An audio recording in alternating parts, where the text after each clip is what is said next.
umukozi twakoranaga yagize umujinya umunsi umwe atetse afata ifunguro yari yageneye mabuja n'abana be arariroga.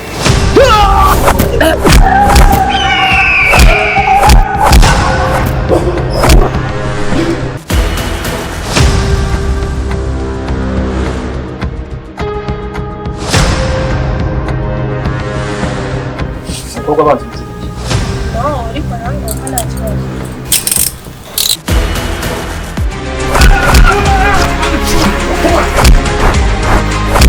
ukaramukumbeye ngewe nta mikino n'ubu mfite. Turajya mu mujyi ndahita mbikora.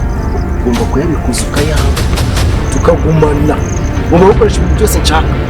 Nta kibazo ariko ntufungishe. Iyo musura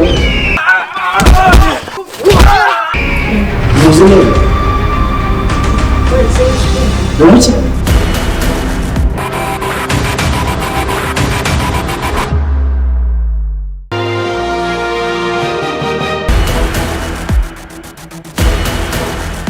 Njyewe nsanze ntwara imizigo utunari ntwaye hano imbere ko hano muri quartier. Twaye miki? Ni ibintu rero ntwaye. Ibiki? Utinya kwivuga mu mazina. Umukobwa urebye ukuntu mwiyumvamo nubwo we ntiwabasha